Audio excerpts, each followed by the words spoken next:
नमस्कार, बहुत बहुत स्वागत है आपका। आप देख रहे हैं हमारी प्राइम टाइम डिबेट शो ललकार। मैं हूं आपके साथ कुणाल गोस्वामी। तो दिल्ली की राजनीति में एक बड़ा उलटफेर हो चुका है।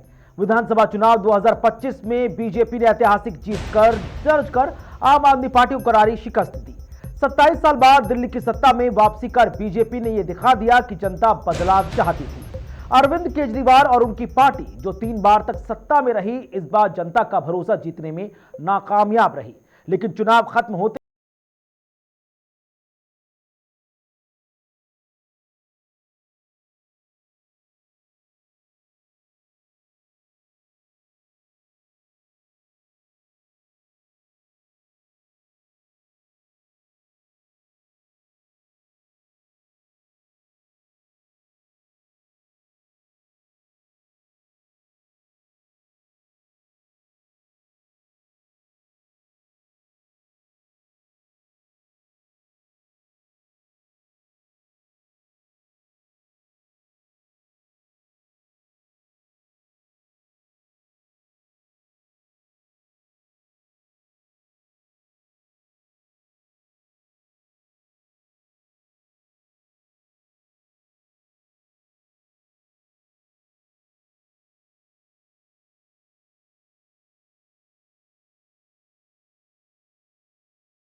बोलिए यमुना माता की, यमुना मैया की।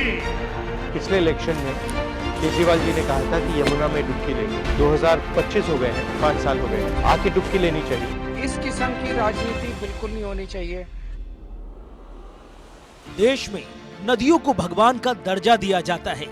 यहाँ तो गंगा और यमुना को माँ का ताज तक कहा जाता है। कोई भी शुभ काम हो, इन नदियों की भूमिका हमेशा अहम रहती है। लेकिन पिछले कुछ सालों में नदियों को माँ का दर्जा तो दिया गया, लेकिन उनका ख्याल पूरी तरह नहीं रखा गया। आरोप प्रत्यारोप तो चलते रहते हैं, लेकिन जमीन पर जो सच्चाई दिखती है वो ना सिर्फ उस माँ का अपमान है, बल्कि कहना चाहिए एक महापाप है। यमुना नदी पूरी तरह प्रदूषित होती जा रही है। बात तो गंगा पर भी होनी चाहिए, लेकिन दिल्ली चुनाव में क्योंकि यमुना का मुद्दा उठा है, लिहाजा यमुना पर राजनीति की चर्चा जारी है। दिल्ली चुनाव में मतदान से पहले यमुना के प्रदूषित जल पर जमकर सियासत हुई। सियासत इतनी हो गई कि अरविंद केजरीवाल मतदान से ऐन पहले बोतलों में यमुना का जल लेकर जनता को दिखाते नजर आए और आरोप बीजेपी पर लगाते रहे। वहीं बीजेपी की तरफ से मोर्चा संभालते हुए हरियाणा के मुख्यमंत्री नायब सिंह सैनी ने हरियाणा की सीमाओं में बहने वाले यमुना के जल का आचमन तक कर दिया और कहा कि हरियाणा में बहने वाली यमुना साफ है, स्वच्छ है। हाल ये हुआ कि यमुना के सहारे बीजेपी ने दिल्ली का चुनाव जीत लिया और 2025 तक यमुना को साफ करने का संकल्प लेने वाली आम आदमी पार्टी चुनाव हार गई। 8 तारीख को सामने आए नतीजों में बीजेपी को 70 में से 48 सीटें, आप को 22 सीटें और कांग्रेस को 0 सीट मिली। वहीं अब दिल्ली में बीजेपी की सरकार बनने जा रही है, लेकिन यमुना का मुद्दा है जो आम आदमी पार्टी का पीछा ही नहीं छोड़ रहा। खबर ये निकल कर आई जब मुख्यमंत्री आतिशी सिंह इस्तीफा देने गईं, तो एलजी ने आतिशी को बोला, आपको यमुना मैया का श्राप लगा है। आपने यमुना को साफ करने का संकल्प लिया था, लेकिन आप नहीं कर पाए। आपको दिल्ली में प्रदूषण खत्म करना था, जिसको लेकर एलजी हाउस से कई पत्र लिखे गए, लेकिन आपने कोई काम नहीं किया। आइए अब नजर डालते हैं यमुना के प्रदूषित होने के कारणों पर, जिनमें सीवेज और गंदे पानी का बहाव, औद्योगिक कचरा और रसायन, झुग्गी बस्तियों और अनअधिकृत कॉलोनियों का कचरा, धार्मिक व सांस्कृतिक गतिविधियां, कंस्ट्रक्शन और इंफ्रास्ट्रक्चर प्रोजेक्ट, वाटर फ्लो की कमी और डैम्स का असर, प्लास्टिक और ठोस कचरे का लगातार बहाव शामिल है।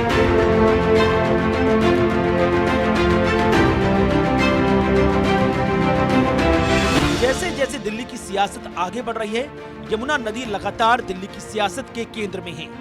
जिम्मेदारी सत्ता में मौजूद रहने वाली बीजेपी और विपक्ष की नई नवेली भूमिका निभाने वाली आम आदमी पार्टी दोनों पर है कि जल्द से जल्द यमुना को निश्चल, स्वच्छ और निर्मल बनाने के संकल्प को सच्चाई में तब्दील करें और राजनीति से बचें। Bureau report.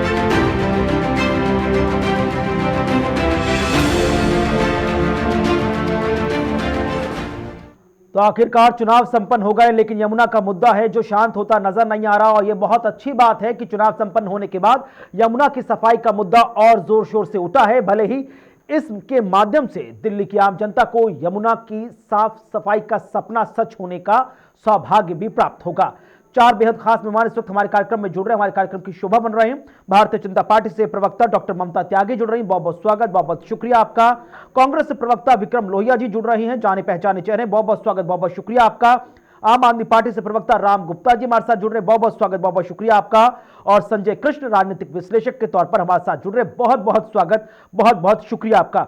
राम गुप्ता जी, शुरुआत आप ही से करूंगा क्योंकि बहुत तरह के स्पेकुलेशन लग रहे हैं। कोई कह रहा है कि एलजी वीके सक्सेना ने आतिशी से यह कहा कि आपको श्राप लगा है इसलिए आप नहीं जीत पाए। कुछ लोग कह रहे हैं कि नहीं, ऐसा कोई संवाद हुआ ही नहीं, सिर्फ जो पिछले नतीजे हैं उस पर छोटी सी चर्चा हुई। आखिरकार निवर्तमान मुख्यमंत्री आतिशी जब एलजी वीके सक्सेना के पास गई अपना इस्तीफा लेकर, तो दोनों के बीच क्या संवाद हुआ एग्जैक्टली? क्या वाकई में एलजी की तरफ से इन शब्दों का इस्तेमाल किया गया जिसको लेकर अब आप कार्यकर्ता कह रहे हैं कि शब्दों की मर्यादा हारने के बावजूद भी लांघी जा रही है? नतीजे आ गए लेकिन शब्दों के बाण अब भी जारी हैं। कुणाल जी, आपके चैनल के सभी दर्शकों को आम आदमी पार्टी की तरफ से मैं राम गुप्ता प्रणाम करता हूं और आज आपके गेस्ट पैनल में बैठे हुए सभी दिग्गज महानुभावों को भी मेरा सादर प्रणाम। मैं आपको यह बताना चाहता हूं, दरअसल एलजी साहब को यह डर सताने लगा है क्योंकि जैसे ही आम आदमी पार्टी की सरकार गिरी यानी हारी, हम सत्ता से बाहर हुए, एलजी को जो पिछले 10 सालों से वैल्यू मिल रही थी, लाइमलाइट में रहते थे, पूरे देश में इनकी चर्चाएं होती थी, वो चर्चा से, उस पिक्चर से ये परमानेंटली गायब होने वाले। इस वजह से वो इस कदर जो है घबराए हुए हैं, इस कदर जो है वो इस समय सदमे में है कि उस सदमे के कारण वो अनाप शनाप बयान दे रहे हैं। मैं उनका एक बयान जो आज तक न्यूज चैनल ने जून 2023 में चलाया था, और मैं आपको कहूंगा आपके कैमरामैन को कि ये स्क्रीनशॉट है, ये पढ़ लीजिए जरा, इसमें क्या लिखा हुआ है, पहले आप दिखा दीजिए। और ये आज तक का है जी, ये मैं नहीं, ये मेरा नहीं है, आज तक का आगे बढ़ा है, ऊपर देख लीजिए यहाँ पे। और ये उनका बयान है और ये दावा है। इन्होंने वो दावा किया कि 6 महीने में बदल जाएगी यमुना की तस्वीर। दिल्ली के उपराज्यपाल वीके सक्सेना का दावा। अब आप मुझे बताइए कि जब जो है यमुना सफाई का कार्यक्रम ये किस दम पर बोल रहे थे? 2023 जून में इन्होंने दावा किया था कि हम जो है 6 महीने के अंदर कर देंगे। फिर जब 6 महीने बीत गए और जब हम लोगों ने सवाल उठाया तो ये जो है भारतीय जनता पार्टी के जिस प्रकार से बाकी और लोग होते हैं वो छुप जाते हैं, उसी प्रकार से भारतीय जनता पार्टी, मैं कहता हूं वीके सक्सेना साहब को 2025 में अच्छा मौका था, किसी विधानसभा सीट से इन्हें चुनाव लड़ लेना चाहिए था। मैं यही कहूंगा कि यह आजाद भारत का ये पहला 2025 की सीमा तो आम आदमी पार्टी ने भी तय की थी ना। अरविंद केजरीवाल जी ने बड़े चौड़े में कहा था गोवा विधानसभा चुनाव में कि 2025 तक यमुना साफ ना हो, 24 तक, तो 25 में मतदान मत करना। तो वादा तो गुप्ता साहब आपने भी किया था ना। गुप्ता साहब, वादा तो आम आदमी पार्टी ने भी किया। आवाज नहीं आ रही आपको? कुणाल जी, आवाज थोड़ा बढ़वाइए। ठीक है, आपको आवाज आ रही गुप्ता जी? अब आ रही है। वादा तो आपने भी किया था ना, डेडलाइन तो 2024 की अरविंद केजरीवाल जी ने भी दी थी कि 24 में गंगा यमुना साफ ना हो तो 25 में मतदान मत कीजिएगा हमारे पक्ष में। आप साफ कर पाए? हम बिल्कुल सही कह रहे हैं। 2020 में कोरोना की वजह से 2 साल 3 साल हमारे गायब रहे। इसके बाद हमारे सभी शीर्ष नेता जो है जेल में रहे। फिर भी हमारे जो हमारे राष्ट्रीय संयोजक अरविंद केजरीवाल जी हैं, उन्होंने सार्वजनिक तौर पर स्वीकार किया है कि हमसे 2-3 काम जो नहीं हुए हैं उन कामों को लेकर के हम जो है अगली बार जब आप मुझे मौका देंगे तो हम उन्हें पूरा करेंगे। ऐसा नहीं है, हम जो है इस तरीके के ब्लेम वाला खेल नहीं खेलते हैं। जो काम किया है उसको स्वीकारते हैं, जो नहीं किया आरोपों के बाण सरकार जब आम आदमी पार्टी की थी तब भी बीजेपी चला रही थी, चुनाव हुए तब भी बीजेपी चला रही है, और जब बीजेपी ये चुनाव जीत गई है तब भी आरोपों के बाण चलाए जा रहे हैं। अब तो राम गुप्ता जी कह रहे हैं कि आप ही लोग थे जिसकी वजह से हम यमुना साफ नहीं कर पाए, ना फंड दे पाए, ना संसाधन दे पाए, और जब चुनाव एन वक्त पर आया तो आपने यमुना के अंदर केमिकल्स की मात्रा को बढ़ा दिया, जिसकी वजह से कंट्रोवर्सी और फंस गई। अरविंद केजरीवाल जी अच्छी तरह प्रचार तक नहीं कर पाए।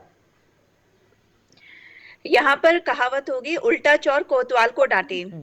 ये कहावत मैं क्यों कह रही हूँ, सबसे एक एक करके मैं आपके सवालों का जवाब दूंगी। सबसे पहले जो यमुना एक्शन प्लान बना 5 साल पहले, उसको ट्रांसफर करा दिया गया दिल्ली गवर्नमेंट के थ्रू, और एक असीता रिवर फ्रंट डेवलप भी हुआ है जो माननीय राज्यपाल जी ने डेवलप कराया है। अगर आप गौर से देखेंगे तो एक रिवर फ्रंट डेवलप कराने की कोशिश की गई। दूसरी बात, जब ये पूरा जो यमुना एक्शन प्लान या यमुना का क्लीनिंग का जो प्लान था, जब दिल्ली स्टेट गवर्नमेंट पे ट्रांसफर कर गया तो ये तय हुआ था कि हर 2 महीने में हर बार एक रिव्यू मीटिंग होगी। जानते हैं पिछले 5 साल में मात्र 3 मीटिंग्स हुई। दूसरी बात, रही बात इन्होंने जो चुनाव से पहले जो पीपीएम वाला मुद्दा उठाया था, कल भी शायद मैंने इस चैनल पे बोला था और आज मैं फिर से बता दूं, इन लोगों को इल्जाम लगाने से पहले यानी दोषारोपण करने से पहले ये पता ही नहीं था कि पिछले 5 सालों में यमुना का पीपीएम वजीराबाद पर क्या चल रहा है, वाटर ट्रीटमेंट प्लांट पे चल क्या रहा है। क्योंकि अगर इन्हें ऐसा पता होता या याद आता तो ये ऐसी चीजें नहीं बोलते। 2021 में राम गुप्ता जी बात करने दीजिए, जब आप बोल रहे थे मैंने आपको डिस्कस किया, मुझे शोभा नहीं देता है, मैं भी लगातार चिल्लाऊंगी। अब अगर मैं एक्सप्लेनेशन दे रही नहीं, झूठ बोला है, सुनिए उसको। ठीक है मैम, बोलिए आप। ओपनिंग स्टेटमेंट चल रहा है, कोई नहीं बोलेगा। 2021 में एक बार ये 7 ppm के अराउंड पहले भी रिकॉर्ड आ चुका था, और दिल्ली गवर्नमेंट को दिल्ली के कोर्ट ने भी ये कहा था कि आप यमुना एक्शन प्लान पर काम करिए। तब इन्होंने ये लिख के दिया था कि हम ओजोनेशन वाले नए प्लांट्स लगाए जाएंगे, और 8500 करोड़ रुपीस बकायदा आरटीआई के थ्रू दिल्ली गवर्नमेंट एक्सेप्ट कर चुकी थी कि हाँ यमुना की क्लीनिंग के लिए उसे मिले। अब 8500 करोड़ रुपीस के बावजूद भी ना तो कोई नया वाटर ट्रीटमेंट प्लांट लगा, ना कोई सीवेज ट्रीटमेंट प्लांट लगा, तो यमुना साफ होती कैसे। दूसरी बात, जो अब ये कहने की एलजी ने करने नहीं दिया, जब 5 साल पहले वो यमुना एक्शन का प्लान पूरी तरह से आपकी तरफ ट्रांसफर हो चुका था। पहले ये एलजी के अंडर होता था और एलजी भी उसके मेंबर होते थे, लेकिन इन्होंने उसे ट्रांसफर कराया कि नहीं ये पूरी तरह से दिल्ली गवर्नमेंट के अंदर आना चाहिए। तो आप 5 साल बाद इतने सारे टैक्स पेयर के पैसे लेके आप किस चीज के लिए माफी मांग रहे थे और क्या एक्सप्लेनेशन झूठी दे रहे थे। दूसरी बात, दोषारोपण पे मैं कहना चाहूंगी, भारतीय राजनीति ने, देश की या दिल्ली की राजनीति ने कभी भी नरसंहार का डर नहीं दिखाया गया था। वो अपने आप में नीचता की हद थी। जब वाटर टेररिज्म का नाम दिया गया, एक डर दिखाया गया वोट के लिए, सिर्फ वोट के लिए, वो भी मृत्यु का, कोविड-19 जैसी मृत्यु का। तो इससे ज्यादा शर्मनाक तो कुछ हो ही नहीं सकता। इनकी खुद की कथनी करनी में, खुद ही के दोषारोपण में इतनी सारी कमियां हैं कि अब कोई वजह नहीं बचती कि ये किसी भी मुंह से अपनी बात कुछ कह पाए। गुप्ता साहब कह रहे हैं कि आप लोगों ने अन्य चीजों में, पॉलिटिकल कियोस में आम आदमी पार्टी के शीर्ष नेतृत्व को इतना इन्वॉल्व रखा और जानबूझकर रखा ताकि ये अपने वादे समय और डेडलाइन पर पूरा ना कर पाए। आपने तो पूरे फ्रंट को ही जेल के अंदर डाल दिया था। आप जो 8500 करोड़ सीआर की जो मैं आपको फिगर बता रही हूँ, ये अब की फिगर नहीं है कि केजरीवाल जी अभी जेल गए थे और उसके पहले की, ये 1 साल पहले की फिगर है जो आरटीआई के माध्यम से क्लियर हो गई। क्या पिछले 1 साल से पहले, पिछले 4 सालों में ये जेल में ही थे? ये तो इच्छा शक्ति चाहिए थी। आपने पैसे तो ले लियो, पैसे गए कहाँ? उनका हिसाब कौन देगा? ठीक है, विक्रम लोहिया जी कांग्रेस प्रवक्ता, कांग्रेस नेता हमारे साथ जुड़े हुए हैं, वरिष्ठ नेता है। विक्रम जी, चुनाव से एन पहले राहुल गांधी भी यमुना के किनारों पर जाकर वीडियो रिलीज करते हुए नजर आए थे। उन्होंने बहुत नाराजगी जाहिर की थी कि अरविंद केजरीवाल जी जब 2013 या 15 में पूर्ण बहुमत के साथ सत्ता में आए थे तब उन्होंने कहा था कि यमुना को साफ कर दूंगा। ना यमुना साफ हुई, ना उनके वादे पूरे हुए। अब सवाल ये उठता है कि आखिरकार कांग्रेस इस पूरे मुद्दे को किस निगाह से देख रही है? क्या कांग्रेस एक अलग सेपरेट जोन में है जहां पर चिंतन मंथन चल रहा है ताकि आने वाले भविष्य के चुनाव में परिवर्तन लाया जा सके, या फिर आप लोग इस वक्त सिर्फ मजे ले रहे हैं कांग्रेस और बीजेपी, कांग्रेस और आपकी लड़ाई, आम आदमी पार्टी और बीजेपी की लड़ाई में? नहीं नहीं नहीं नहीं, देखिए भाई साहब, कुणाल भाई, मैं ऐसी बात बिल्कुल भी मेरे को अच्छी नहीं लगती है कि हम लोग मजे ले रहे हैं। हम लोग मजे नहीं ले रहे हैं। हम चाहते हैं दिल्ली की जनता मजे ले। पॉलिटिकल पार्टियां मजे ना ले, दिल्ली की जनता मजे ले। जो जनता किसी पॉलिटिकल पार्टी को जब चुनती है तो बड़ी उम्मीद और आशा के साथ चुनती है कि वो बहुत वादे करके जो आई है पार्टी, और वो अपने वादों को पूरा करे। वादे पूरा करने में ना तो भारतीय जनता पार्टी की जो सेंटर की सरकार है, क्योंकि दिल्ली जो है केंद्र शासित राज्य है, ना भारतीय जनता पार्टी की सरकार ने, केंद्र की सरकार ने कोई वादे पूरे किए, ना ही दिल्ली की सरकार ने कोई वादे पूरे किए। मैं दो चार बातें आपके संज्ञान में डाल देता हूं। आज यमुना मैया की सफाई की अगर बात है तो जो वाटर ट्रीटमेंट प्लांट जो जितने भी बने हुए हैं, अभी जो लगे हुए हैं, वो सब शीला दीक्षित जी के टाइम के बनाए हुए हैं। एक भी वाटर ट्रीटमेंट प्लांट इस सरकार ने नहीं बनाया। दूसरी बड़ी इंपॉर्टेंट बात कि जिस प्रकार से केजरीवाल जी बहुत बड़े बड़े वादे करते रहे कि मैं दिल्ली का बेटा हूं, मैं दिल्ली का बेटा हूं, दिल्ली के लिए ये कर सकता हूं, दिल्ली के लिए वो कर सकता हूं। मैं कहता हूं केजरीवाल जी ने, अभी मैं प्रवक्ता साहब को सुन रहा था आम आदमी पार्टी के, उन्होंने कहा जी कि हमने सारे वादे पूरे किए। कभी आम आदमी पार्टी ये कहती है कि हमने सारे वादे पूरे किए, और कभी ये कहती है कि हमें एलजी ने काम नहीं करने दिया। अच्छा, काम भी नहीं करने दिया और सारे वादे भी पूरे कर दिए, तो मुझे तो समझ नहीं आता कि ये बोलते क्या है कि इन्होंने काम किया है और भाजपा ने काम नहीं करने दिया है। अब यमुना सफाई की बात करते हैं, उसमें जितना अधिकार दिल्ली सरकार का था यमुना को साफ करने की जिम्मेदारी थी, उतनी जिम्मेदारी भारतीय जनता पार्टी की भी थी, क्योंकि एक जल शक्ति मंत्री भी होता है, एक पर्यावरण मंत्री भी होता है, एक शहरी विकास मंत्री भी होता है, एक एलजी भी होते हैं। तो केंद्र के जो नेता चुन करके आते हैं, दिल्ली के 7 सांसद भी थे, इन्होंने कितनी बार जाकर के शहरी विकास मंत्री से डिस्कशन किया, इन्होंने कितनी बार जाकर के पर्यावरण मंत्री से डिस्कस किया, इन्होंने कितनी बार जाकर के जल शक्ति मंत्री से बात की, कितनी बार दिल्ली के 7 सांसद एलजी से मिले। ये ढकोसलेबाजी है, काम करने की नियत नहीं है, काम करने की मंशा नहीं है, झूठ इतना बोलते हैं जो कि इनके झूठ की चरम सीमा पार हो लेकिन जाती है। लोहिया साहब, अब जिम्मेदारी यमुना तो मैया ने- आप लोगों की भी थी ना। आम आदमी पार्टी के कई नेता कहते कि जब हमको 2013-15 में सत्ता मिली दिल्ली की, तब यमुना की स्थिति बहुत ज्यादा खराब थी और उस समय जिम्मेदारी शीला दीक्षित जी की थी। और शीला दीक्षित जी ये तो नहीं कह सकती ये कि सरासर झूठा इल्जाम है। 22 किलोमीटर की दिल्ली के अंदर टोटल यमुना बहती है, 22 किलोमीटर एरिया में, और दिल्ली में लगभग छोटे बड़े जितने भी नाले हैं वो सब यमुना में गिरते हैं, लगभग 130-135 के आसपास। मैं ये कहना चाहता हूं कि इन जितने भी वाटर ट्रीटमेंट प्लांट बने थे, शीला जी ने बनाए थे, तो आपने क्यों नहीं बनाया एक भी? अगर शीला दीक्षित ने बनाए थे वो तो उन्हीं के बनाए हुए हैं। एक भी मदन लाल खुराना जी की सरकार थी, भाजपा की जब 5 साल सरकार रही, उन्होंने एक भी नहीं बनाया, और शीला जी ने बनाए और आम आदमी पार्टी ने एक भी नहीं बनाया। बड़ी इंपॉर्टेंट बात बता रहा हूं अब कि दिल्ली शीला के जी की अंदर सरकार में इतने वाटर ट्रीटमेंट प्लांट बन गए, उसके बावजूद भी आप यमुना को साफ करके दिल्ली को हैंडओवर नहीं कर पाए। और उस समय if I am not wrong, देखिए सुनिए, भूपेंद्र सिंह हुड्डा जी की सरकार थी ना हरियाणा में। कुणाल भाई, कोऑर्डिनेशन और बेहतर होना चाहिए था दिल्ली का हरियाणा का। कि जितनी दिल्ली की चर्चा पूरे वर्ल्ड में होती थी, दिल्ली को शीला जी ने एक वर्ल्ड क्लास सिटी बनाया, लेकिन केजरीवाल जी ने उस वर्ल्ड क्लास सिटी को, दिल्ली को थर्ड क्लास सिटी बना करके छोड़ दिया। आज भी आप दिल्ली के किसी वीआईपी एरिया में भी चले जाएंगे तो दिल्ली की साफ सुविधा, जितनी साफ सफाई की सुविधा, वो सब जीरो है। जितनी स्ट्रीट लाइटें हैं काफी हद तक खराब पड़ी हैं। आप देखेंगे जितना आप फ्लाईओवरों में जाएंगे सब में क्रैक आ गया है, सबका मेंटेनेंस नहीं हुआ। शीला दीक्षित, अभी आम आदमी पार्टी के जो नेता हैं, इन्होंने बहुत वादे किए, लेकिन आप इनके पुराने वादे चेक कर लीजिए। 2013 में जो वादे किए आज तक पूरे नहीं हुए। 500 स्कूल नहीं बने, कोई यूनिवर्सिटी, कोई कॉलेज नहीं बना, कोई एक भी अस्पताल नहीं बना। इन्होंने बड़ी बड़ी बात, हमने क्लासरूम बना दिया। अरे रंग रोगन करने से क्लासरूम नहीं बनते। आपने आज तक शिक्षा का स्तर नहीं सुधारा, जल की सुविधा नहीं दी, वायु प्रदूषण बढ़ा दिया। आपने डिपार्टमेंट के शिक्षकों की बात हो, डीटीसी कर्मचारियों की बात हो, मार्शलों की बात हो, जितने भी स्वास्थ्य कर्मी हैं उनकी बात हो, किसी को तनख्वाह नहीं मिली। आज तनख्वाह के लिए इनके जमाने में लोग रोते रहे, इनके घर के बाहर धरने पे बैठते रहे, लेकिन केजरीवाल जी को शर्म नहीं आई। और ना ही और यमुना ना के ही नाम पर हमारे पहले भी देश वोट के लिए जाते प्रधानमंत्री जी थे, को अब शर्म भी आई वोट कि लिए जा रहे हैं। उन्होंने क्या दिल्ली भविष्य के में साथ भी पूरा भेदभाव किया। यमुना का प्रधानमंत्री जी ने यमुना की दिल्ली के साथ समस्या पूरा का भेदभाव समाधान किया। होगा या यमुना हमेशा वोट बैंक बनकर रह जाएगी?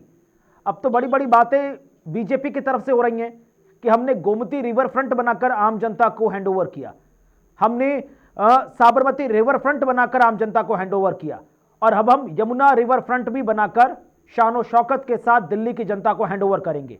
वादा किया है तो निभाएंगे। नेता है आम आदमी पार्टी, भाजपा और कांग्रेस, इन तीनों ने दमखम से दिल्ली का चुनाव लड़ा था। देखिए, आम आदमी पार्टी की तो मुझे उम्मीद थी कि इल्जामों का दौर कभी खत्म नहीं होगा, अभी धरना प्रदर्शन का दौर भी चालू होगा, सड़कों पर धरने प्रदर्शन भी खूब होंगे। जैसे आम आदमी पार्टी ये कहती थी कि मुझे एलजी काम नहीं करने देता, वैसे ही आम आदमी पार्टी अब ये करेगी कि सड़कों पे हर बात, छोटी छोटी बात के लिए धरना प्रदर्शन करेगी। ये बहुत छोटी सी बात है, मतलब एक सीएम और एलजी के लेवल पे ये स्कूल के बच्चों की तरह लड़ाई की। उसने मुझे तो ये कमेंट मार दिया, जी मुझे बुरा लग गया कि तुम इसलिए हार गए कि यमुना को तुमने साफ नहीं किया, यमुना मैया का शराब लगा। ये कितना ऑथेंटिक स्टेटमेंट है, ये ना आप जानते कुणाल जी, ना हम जानते। बस ये गलियारों में बात निकल आई है और इस बात को लेकर सड़कों पर तमाशा बन गया है। कांग्रेस पार्टी से मैं ये कहना चाह रहा हूं कि अब आप आम आदमी पार्टी को कोसना बंद कीजिए, क्योंकि दिल्ली का इलेक्शन हो गया खत्म। आगे आप दोनों को फिर साथ में मिलकर चलना है, तो अब सर जोड़िए, सर तोड़िए मत एक दूसरे का। और भाजपा पार्टी से मेरा ये कहना है कि अब देखिए, हरियाणा आपका, दिल्ली आपका, केंद्र में सरकार आपकी। आप अगर काम नहीं करेंगे तो आप किसी के, कोई भी आपके पास बहाना नहीं होगा बनाने के लिए कि मैं इस वजह से काम नहीं कर पाया। ठीक है, पूरी तरह से मैं मानता हूं कि भाजपा का नेतृत्व जिस तरह से काम करता है, जिस तरीके से करके दिखाया है, उम्मीद है मुझे पूरी कि दिल्ली में भी अब 5 साल में इस तरह के काम होंगे। जो मेन मुद्दे चुनाव के लिए उठाए गए हैं, जिसमें यमुना का मुद्दा सबसे प्रमुख मुद्दा है, तो होपफुली अगले 2-3 सालों में भाजपा यमुना के को साफ करके यमुना के आगे रिवर फ्रंट बना के दिल्ली को एक विशेष सौगात देगी। फिर गौर करने की बात यह भी है कि जब तक एमसीडी भाजपा के हाथ में था, तब तक दिल्ली की स्थिति अच्छी थी, बेहतर थी। पर जैसे ही 2-3 साल पहले आम आदमी पार्टी उस पर काबिज हुआ, उसके बाद से दिल्ली की हालत खराब होती चली गई। हम दिल्ली में रहते हैं, हम रोजमर्रा सब कुछ देखते हैं। पिछले 4-5 सालों से पॉल्यूशन को लेके जो दिल्ली की जनता झेल रही है, ऑड इवन, कभी ग्रैब की वजह से गाड़ियां ना निकाल पाना, इतनी अनसर्टेनिटी में पूरी दिसंबर और जनवरी बीतता है कि हम सब परेशान और पागल हो जाते हैं। हम आज गाड़ी निकाले, नहीं निकाले, गाड़ी निकाली, सड़क पे चलान कट गया, पता भी नहीं चला। तो इस तरह की इतनी समस्याओं से हम गुजर रहे हैं कि इससे हमें अब उम्मीद है कि भाजपा जब आई है तो निजात दिलाएगी। और भाजपा के पास दाएं बाएं करने का कोई ऑप्शन नहीं है, क्योंकि आम आदमी पार्टी तो एलजी के नाम पे और केंद्र के नाम पे बहाने बनाती थी। आप भाजपा किसके नाम पे बहाने बनाएगी? उम्मीद कर रहे हैं सर, आप ताजमहल गए हैं? बिल्कुल गया हूं सर। उसके पीछे यमुना बहती है, उसको देखा है आपने? बिल्कुल साफ सुथरी यमुना है, वहां कौन सी गंदगी है। ठीक है, तो यानी कुल मिलाकर आप वो एग्जाम्पल के तौर पर बीजेपी के सामने पेश कर रहे हैं कि वो भी कोऑर्डिनेशन की वजह से चीजें सॉर्ट आउट हुई हैं। ममता जी, बहुत क्लीन कट सवाल यहां पर राजनीतिक विश्लेषक संजय जी पूछ रहे कि अब उम्मीदें तिगुना हैं, हरियाणा से लेकर दिल्ली, दिल्ली से लेकर केंद्र, सब भारतीय जनता पार्टी की सरकार है और पूर्ण बहुमत की सरकार है। अब तो उम्मीद करते हैं कि यह वादा पूरी तरह क्लियर हो जाएगा। हाल में आप यमुना जी का एक नया ही रूप अपने सामने देखेंगे और चीजें बहुत बहुत सुधार होंगी, क्योंकि हमारे नेतृत्व और भारतीय जनता पार्टी जो कहती है वो करके दिखाती है। और बार बार जैसे हम चुनाव में भी कह रहे थे कि मोदी की गारंटी यानी पूरी होने की गारंटी। और आम आदमी पार्टी और कांग्रेस के लिए मैं बस एक चीज कहना चाहूंगी कि आम आदमी का करप्शन क्या 9 महीने पहले बिल्कुल भी नहीं था, कांग्रेस को बिल्कुल नजर नहीं आ रहा था। वो सारी चीजों के लिए कैसे एक के दूसरे के हाथ में हाथ डालकर स्टेज पर खड़े थे, और 9 महीने बाद आपको एक दूसरा ही रूप सामने नजर आ रहा है कि जहां एक दूसरे के अपोज में है। तो शायद कांग्रेस को तो अभी कर्तव्य विमूढ़ वाली स्थिति है कि उसे समझ ही नहीं है कि उसे करना क्या है। वो क्लियर ही नहीं है कि उसे दोषारोपण करना है भ्रष्टाचार पे कि नहीं करना है, क्योंकि शीर्ष नेतृत्व भी समझ नहीं आता, यहाँ के नीचे के लोकल वर्कर भी नहीं समझ पाते कि आखिर हमारा डोमेन क्या है, स्टैंड क्या है। सर, आपका ऑडियो नहीं आ रहा है। भारतीय जनता पार्टी की प्रवक्ता साहिबा कह रही है मोदी की गारंटी की भी गारंटी है। मैं प्रवक्ता साहिबा से 2-4 बातें पूछना चाहता हूं। 100 दिन में काला धन आ रहा था, किसकी गारंटी थी? 100 स्मार्ट सिटी बन रही थी, किसकी गारंटी थी? मैं पूछा था, आप 2022 तक किसानों की आय दुगुनी कर रहे थे, किसकी गारंटी थी? आपने कहा कि मैं रुपए को डॉलर से बराबर कर दूंगा, किसकी गारंटी थी? आप कह रहे थे बहुत हुई महंगाई की मार, अब की बार मोदी सरकार, मोदी की गारंटी बोल रहे थे। आपने कहा अच्छे दिन आने वाले हैं, मोदी की गारंटी थी। आपने कहा बॉर्डर पे जो है आतंकवाद को समाप्त कर दूंगा, मोदी की गारंटी थी। आपने कहा बुलेट ट्रेन चला दूंगा, मोदी की गारंटी थी। आपने कहा कि इकोनॉमी इतनी कर दूंगा, मोदी की गारंटी थी। आपने कहा वीजा के लिए बाहर के लोगों को लाइन लगाएंगे यहाँ पे, वो मोदी की गारंटी थी। 36 तो मोदी की गारंटी थी। अरे कोविड में गंगा मैया में आपने लाशों को तैरते हुए देखा, कोविड में आपने लाशों को तैरते हुए देखा। क्या गंगा मैया का श्राप लगेगा मोदी को? क्या गंगा मैया का श्राप लगेगा योगी को? अरे आप बताइए ना पर्वता साहिबा। ठीक है, बोल रही ममता जी। 2 ट्रिलियन से 3 ट्रिलियन देश की इकोनॉमी पहुंच गई, ये मोदी की गारंटी थी। 4 लाख करोड़ रुपए किसानों के अकाउंट में डायरेक्ट पहुंच गए, ये मोदी की गारंटी थी। 10 करोड़। देखिए, जब आप बोल रहे थे मैं चुपचाप सुना, अब तो सुनिए, जवाब तो सुनिए। देश पे ममता जी बताइए कर्जा कितना हो गया? देखिए, मुझे ये बिल्कुल पसंद नहीं आता कि जब कोई बोल रहा, आपने सवाल उठाया, उस जवाब को चुपचाप सुनिए। आप कर्जे का भी बताइए, जवाब को चुपचाप सुनिए। कितना हो गया? ठीक है, अब सुन 2 लीजिए। ट्रिलियन से 3 ट्रिलियन देश के। ठीक है लोहिया साहब, सुन लीजिए। लोहिया साहब 10 सेकंड दे दीजिए प्लीज, सुन लीजिए, फिर शायद आपको बेहतर काउंटर मिल जाएगा। ठीक है लोहिया साहब, ठीक है ममता जी प्लीज कंटिन्यू। 2 ट्रिलियन से 3 ट्रिलियन देश की इकोनॉमी पहुंच गई, ये मोदी की गारंटी थी। 4 लाख करोड़ रुपए बैंकों में, किसानों के बैंकों के अकाउंट में, ये फिर शुरू हो जाती है। ठीक है लोहिया साहब, प्लीज जी। ममता जी बात तो पूरी करने दीजिए ना, कम से कम 4 लाख करोड़ रुपए अकाउंट्स में, किसानों के अकाउंट्स में डायरेक्ट ट्रांसफर हो गए, ये मोदी की गारंटी थी। 10 करोड़ लगभग बैंक अकाउंट। घर दूंगा, घर में नल दूंगा, नल में जल दूंगा। अरे लोहिया साहब प्लीज। अरे कुणाल जी, ऐसे संभव तो नहीं है। क्या फायदा होगा सर? ऐसे नहीं संभव। प्लीज नहीं, झूठ बोलने से नहीं। अरे सुन तो लीजिए। यहाँ बैठ करके लीबा पोती ना करें। कुणाल जी इनसे कहिए चेक कर ले, जो मैं डाटा दे रही हूँ सही है कि गलत है। एक सेकंड सर। चलती बस में नहीं, एक सेकंड सर। अब जब वो आप बोल रहे थे तो वो बीच में बिल्कुल नहीं बोली ना, संजय जी कुछ बोल रहे हैं ना गुप्ता साहब बोल रहे हैं, तो let her speak. It may be possible you get better points to counter, please. 10 crore शौचालय बना दिए, 3 करोड़ पक्के घर लोगों को ट्रांसफर कर दिए, 4 लाख करोड़ रुपए अकाउंट्स में, किसानों के अकाउंट्स में डायरेक्ट ट्रांसफर कर दिए। करप्शन का लेवल इतना मिनिमाइज करके, जो कहते थे 1 रुपए में से 15 पैसे ही जनता के पास पहुंचता है, उस चीज को बिल्कुल बोल रही हैं।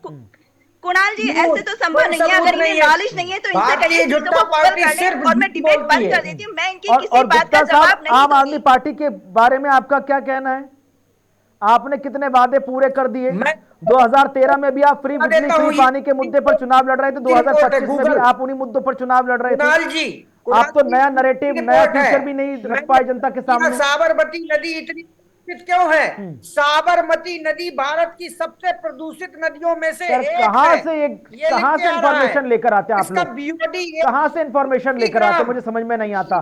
किस स्तर पर है बताइए? यमुना नदी के गाना गाने वाले अगर इतना ही यमुना नदी का मुद्दा था तो बताइए फिर हमें 44% हमें मतदाताओं ने मतदान क्यों दिया? तो मैं से सिर्फ 2% एक्स्ट्रा हो।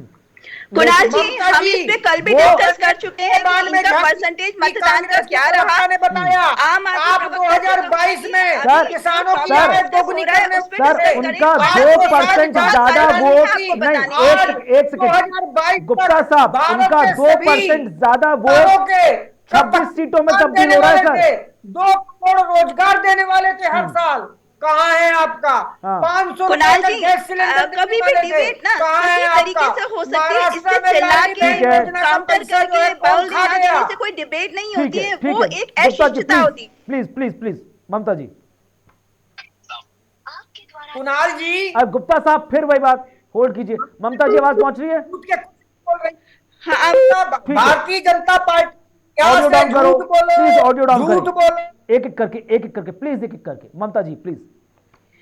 मोदी जी एक संकल्प के साथ जीते हैं कि भारत देश को एक विकसित देश बनाना है और ये प्रूव करेंगे, वो आपके सामने होता दिखेगा। जनता भी ये चीज जानती है और दिल्ली की जनता ने उसी में विश्वास दिखाया। उसने हाईवेज देखे हैं दिल्ली की जनता ने, जो दिल्ली के चारों तरफ बने हैं। उन्होंने डेवलपमेंट देखा है, रेलवे का ट्रांसफॉर्मेशन देखा है, जो नए अकाउंट्स खोले, करप्शन को मिनिमाइज करने के लिए डायरेक्ट बेनिफिशियरीज को दिया गया, बीच में से मीडिएटर्स हटाए गए। लोगों के कोविड के दौरान कोविड के मैनेजमेंट की बात करते हैं, उन्होंने देश तो देश विदेशों के लोगों का ध्यान रखा। वैक्सीन कितने लोगों को फ्री पहुंचाई, विदेशी तक भी आगे हाथ जोड़ते हैं मोदी जी के। आपने हमारी बुरे समय में कितनी सहायता की।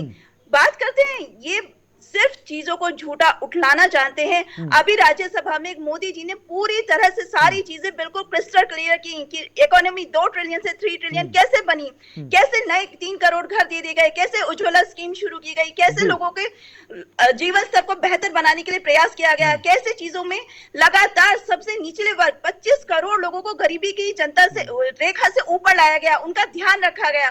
वो हमेशा उस व्यक्ति का ध्यान रखते हैं जो पीढ़ी में, जो इस डेवलपमेंट में सबसे नीचे है।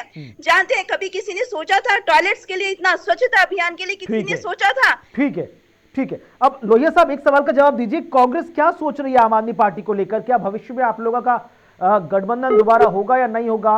बहुत सारी सीटें सर ऐसी हैं जहां पर आपके कैंडिडेट जीतते जीतते हार गए, या आप पर एलिगेशन लग रहा है कि आप लोग सबसे बड़ा रोड़ा बने आम आदमी पार्टी की जीत में। क्या फ्यूचर है? संजय राउत जी कह रहे हैं कि अहंकार को छोड़कर हाथ में क्या सवाल है? क्या सवाल है ये कुणाल जी? क्या सवाल है ये? आप आने वाले टाइम में देखेंगे दोनों सर जोड़ के साथ घूम रहे होंगे। नहीं, कोई बड़ी बात नहीं है, सरासर गलत है। ठीक है, नहीं थोड़ी सी तो क्रेडिबिलिटी कांग्रेस सर बना कर रखेगी संजय जी। अरे नहीं बिल्कुल नहीं सर। अभी आप जैसे आप देखिए, अभी अगले कुछ चुनाव में आपको दिख जाएगा, दोनों साथ खड़े मिलेंगे आपको। ये तभी मैंने कहा कि दिल्ली का चुनाव खत्म हो गया, अब एक दूसरे पर लांछन लगाना बंद कीजिए, सर जोड़िए, एक दूसरे का सर मत फोड़िए। ठीक है लोहिया साहब, मैं आपको एक बात बता देता हूँ, एक सेकंड संजय भाई, मैं आपको एक बात बता देता हूँ, मैं आपको लिख करके दे सकता हूँ, कांग्रेस पार्टी आम आदमी पार्टी कभी साथ नहीं दिखेंगे। चलिए, अरे सर हम मिलकर के कभी कोई चुनाव नहीं लड़े। रहने दीजिए, ये बातें यही धरी रह जाएंगी। राजनीति में ना कोई परमानेंट दोस्त है ना परमानेंट दुश्मन है, ये बातें क्या बात कर रहे हैं? राजनीति में देखिए ना, परमानेंट दुश्मन के तौर पर बीजेपी और कांग्रेस बेकार का मजाक है सर। आप राहुल गांधी नहीं है जो आप ये कमिटमेंट कर सकते हैं। राहुल गांधी भी ये कमिटमेंट करके पलट जाएंगे, मैं ये गारंटी देता हूं। सुन तो लीजिए लोहिया साहब प्लीज, सुन तो लीजिए। सवाल आप मुझसे कर रहे हैं, मैं बोलूं आप बोलेंगे? सवाल मुझसे तो मैं जवाब दे देता हूं। ठीक है, मैं आपको लिख करके देता हूं कुणाल भाई, कांग्रेस पार्टी और आम आदमी पार्टी का कभी अलायंस नहीं होगा। ये मैं लिख कर दे रहा हूँ। मैं कांग्रेस पार्टी का राष्ट्रीय, आप लिखवा के ले लीजिए, कांग्रेस लिखवा के ले लीजिए, जिस दिन अलायंस होगा आप दिखाइएगा ये चीज। नहीं, लेकिन थोड़ा क्लेरिफाई कीजिए सर। मैं आपसे हाँ, कि आम आदमी पार्टी और कांग्रेस का सिर्फ अलायंस नहीं होगा, अन्य जो राजनीतिक दल हैं विपक्ष की भूमिका निभा रहे हैं, सपा है, आरजेडी है, एनसीपी, पवार गुट है, उद्धव गुट है, इनके बारे में क्या सोचना है सर? क्योंकि कई टीएमसी के बारे में क्या सोचना है, जो सब आपके खिलाफ दिल्ली चुनाव में खड़े हुए थे? मैं आपसे बड़ी इंपॉर्टेंट बात बता रहा हूं कि हमारा इंडिया गठबंधन बहुत मजबूत है। आम आदमी पार्टी से हमारा कोई गठबंधन नहीं है। आम आदमी पार्टी से लोकसभा में गठबंधन हुआ था, वो लोकसभा में भी गठबंधन इसलिए हुआ था क्योंकि जो सरकार किसानों को रोनती आई, मैंने जीवन काल में पहली बार देखा कि बॉर्डरों को सील करके बॉर्डरों पे कील काट दी गई हो, बैरिकेडिंग तार कर दी गई हो। एक किसान जो हमारे देश का अन्नदाता है, उसको रोकने के लिए सरकार ने ऐसा बंदोबस्त किया जो पाकिस्तान बॉर्डर पे भी नहीं है। दूसरी बात, महिला पहलवान बच्चियों को ऐसे पीटा गया, पता नहीं ममता जी को इस बात पे लज्जा आएगी या नहीं आएगी कि पहलवान बच्चियों को ऐसे रोका गया। मैंने अपनी अदालत में विचाराधीन है। इन सभी बातों को लेकर के कि हमने एक इंडिया गठबंधन बनाया कि जो डंडे की सरकार है, जो किसानों को पीट रही है, नौजवानों को पीट रही है, बेरोजगारों को पीट रही है, पेपर लीक हो रहे हैं, छात्रों को पीट रही है, ये सरकार निकम्मी सरकार देश की, इसके विरुद्ध वो गठबंधन बनाया गया था। लेकिन वही राजनीतिक दल आपको 14, 19, 20, 24 और 25 पर शून्य पर लाकर खड़ा कर देता है सर आपको। जनता आप पर क्यों विश्वास नहीं कर पा रही सर? अगर बीजेपी में इतनी बुराई है और आप फिर जनता को कन्विंस क्यों नहीं कर पा रहे? दैट मींस आपकी क्रेडिबिलिटी बीजेपी से भी नीचे आ गई है। कुणाल भाई, कांग्रेस सुनिए ना, कुणाल भाई आप मेरी बात सुनिए। हम कभी 2 सीट पे तो नहीं आए, हम कभी 2 सीटों पे तो नहीं आए। भारतीय जनता पार्टी 2 सीटों पे थी लोकसभा में, भाजपा दो सीटों पे थी लोकसभा में, कांग्रेस पार्टी विपक्ष की सबसे बड़ी पार्टी है, राहुल गांधी हमारे नेता हैं, वो नौजवानों के नेता, किसानों के नेता हैं। लेकिन क्या है, मैं आपको बड़ी इंपॉर्टेंट बात बताता हूं, कांग्रेस पार्टी कभी भी भाजपा के सामने घुटने नहीं टेकेगी, क्योंकि ये वो लोग हैं जो गांधी के हत्यारे हैं। ये वो लोग हैं, अब ये गोडसे के लोग हैं, ये किसी के लोग नहीं है। हम लोग एक छोटी सी बड़ी इंपॉर्टेंट बात कहता हूं आपसे कि कांग्रेस पार्टी हर उस मुद्दे पे जनता के साथ खड़ी है जहां पे ये सरकार जन विरोधी काम करेगी, चाहे दिल्ली की बात कर लीजिए या सेंटर की बात कर लीजिए। ठीक है कांग्रेस गुप्ता साहब, पार्टी सड़क से ठीक है लेकर राम गुप्ता जी, ऐसी खबरें निकलकर अपनी सामने आ आवाज रही को बुलंद कि रखेगी। आम आदमी पार्टी थोड़ी असहज है, नतीजों के बाद आपको डर सता रहा है कि कहीं पार्टी में फूट ना पड़ जाए, टूट ना पड़ जाए। है प्रताप सिंह बाजवा जी तो ये कहते नजर आ रहे हैं कि पंजाब के मुख्यमंत्री गृह मंत्रालय के संपर्क में हैं। क्या हो रहा है सर, क्या चल रहा है सर? कुणाल जी, ये भारतीय झगड़ा पार्टी है, भारतीय झुट्टा पार्टी है, और इनके नेता जो है संघ की बिरादरी और संघ की सीख और संघ की शाखा से निकले हुए लोग हैं। इनका सवाल मेरा प्रेजेंट का है, आप पास्ट की घटना का जवाब दे रहे हैं। कोई भी इनका बयान बीच में मैं नहीं बोला। ममता जी मैं आपके उसमें बीच में नहीं बोला हूँ, प्लीज मेरी बात खत्म होने दीजिए। इतनी मर्यादा होनी चाहिए। मैं आप बहन जी हैं, आप बहन जी हैं तो बहन जी रहिए, प्लीज आपसे विनती है। आप 5 साल तो आप शब्द ना बोलें। देखिए 10 साल से हम विपक्ष में हैं, हमें विपक्ष की भूमिका मत बताइए। हम 10 साल से विपक्ष में ही है, सरकार। अरे सर पहली बार आप विपक्ष में नजर आ रहे हैं सर। गुप्ता साहब क्या बात कर रहे हैं? 2015 में आपने विधानसभा चुनाव जीता, सरकार की भूमिका में थे, 20 में सरकार की भूमिका में थे, पंजाब में आपने चुनाव जीता, सरकार की भूमिका में थे। पहली बार तो आप अपोजिशन की भूमिका निभा रहे हैं। कहां हैं आप विपक्ष में? अरे नहीं, दिल्ली की बात कर रहा हूं मैं। दिल्ली में हम विपक्ष थे, हमारा एलजी हमारे ऊपर बैठा लोगों ने। अच्छा, इन्होंने जो है दिल्ली की केंद्र की बात कर रहे हैं, केंद्र इनके पास ऑर्डर, इनके यहाँ तक कि हम चपरासी तक को चाय का ऑर्डर तक तो दे नहीं सकते थे।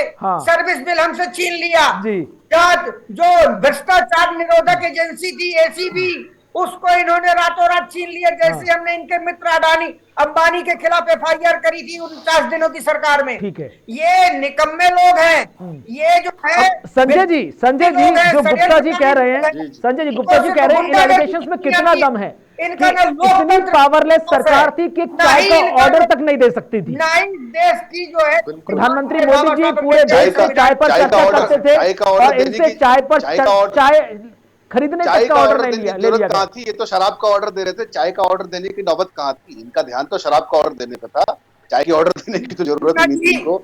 देखिए मैंने पहले ही कहा अब आप देखिए